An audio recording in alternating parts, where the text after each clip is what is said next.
Halo, Assalamualaikum warahmatullahi wabarakatuh. Kembali lagi di channel saya, Sinta Aminawaro. Nah, pada video kali ini kita akan belajar mengenai materi perkembangan teori atom. Jadi, mari kita simak baik-baik ya video ini.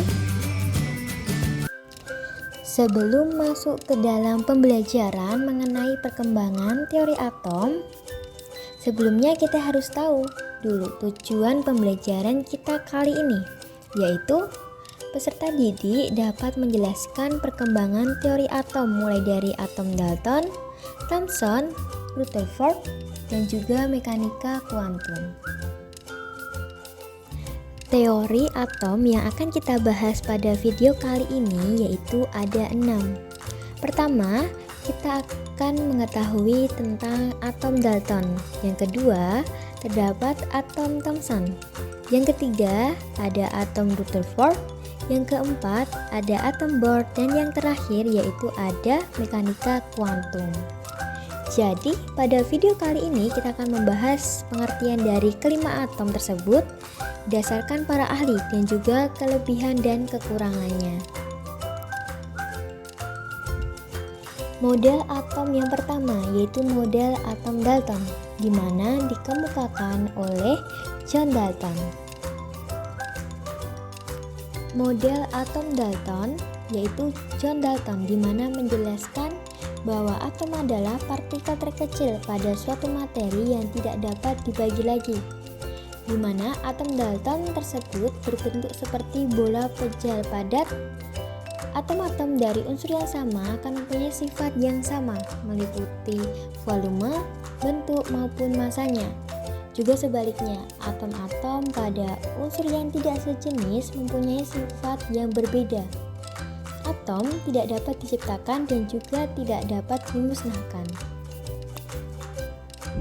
Model atom Dalton memiliki kelebihan dan kekurangan. Untuk kelebihannya, di mana dapat menerangkan hukum kekekalan massa atau hukum Lavoisier dan hukum perbandingan tetap atau hukum Roche. Sedangkan untuk kelemahan dari model atom Dalton, yaitu tidak dapat menerangkan sifat listrik atom, dan pada kenyataannya atom-atom masih dapat dibagi lagi menjadi partikel subatomik. Untuk teori atom yang kedua yaitu ada model atom Thomson, di mana dikemukakan oleh Joseph John Thomson. Model atom Thomson menurut J.J. Thomson, atom adalah bola pejal padat yang bermuatan positif, di mana di dalamnya tersebar elektron-elektron yang bermuatan negatif, sehingga saling menetralkan satu sama lain. Atom di sini dikenal dengan teori atom, di mana mirip dengan roti kismis. Thomson atom harus netral, di mana terdapat dua muatan, yaitu muatan positif dan muatan negatif. Thomson mengemukakan teori atomnya berdasarkan percobaan tabung sinar katoda dan menemukan partikel subatom yaitu elektron. Pada percobaan tersebut, berkas sinar ditembakkan dari katoda ke anoda dan melalui lubang ataupun celah hingga menuju layar yang menghasilkan pendanaran cahaya. Thomson berasumsi bahwa yang membuat pendararan pada layar merupakan suatu partikel, sehingga pada pengujiannya Thomson menempatkan sebuah baling-baling atau roda di antara katoda dan anoda. Dan ketika dihubungkan dengan sumber arus, baling-baling atau roda tersebut akan bergerak. Hal ini menandakan bahwa memang berkas sinar katoda merupakan suatu partikel materi. Ketika tabung katoda dipasang plat magnet, ternyata berkas sinar tersebut akan dibelokkan oleh plat menuju atau mendekati kutub positif pada plat. Hal ini mengindikasikan bahwa partikel berkas sinar katoda memiliki muatan negatif dan berikutnya dikenal sebagai elektron. Selanjutnya terdapat kelebihan dan kelemahan dari model atom Thomson.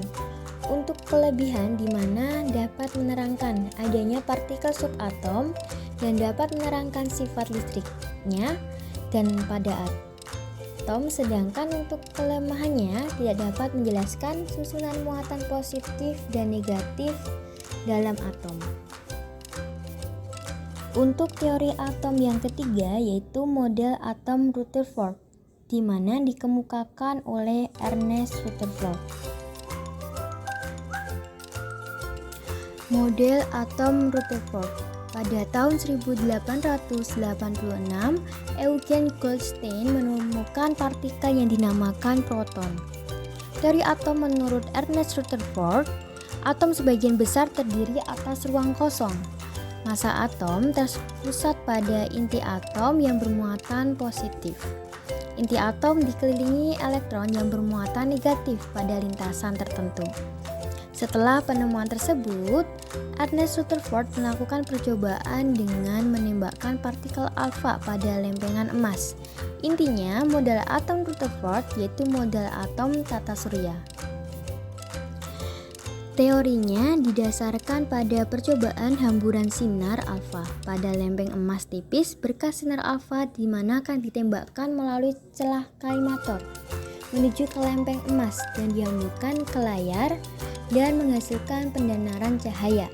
Pada percobaan tersebut terdapat beberapa fakta yang didapat dari berkas sinar alfa yang dilewatkan ke lempeng emas. Ternyata mayoritas sinar akan diteruskan ke belakang lempeng yang terlihat dari pendanaran yang dihasilkan. Selanjutnya, terdapat kelebihan dan kelemahan dari model atom Thomson.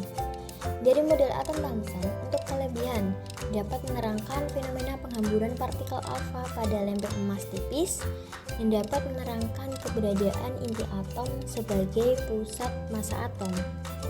Sedangkan untuk kelemahannya tidak dapat menjelaskan mengapa elektron tidak jatuh dan menabrak inti bumi. Untuk teori atom yang keempat yaitu model atom Bohr, di mana dikemukakan oleh Niels Bohr.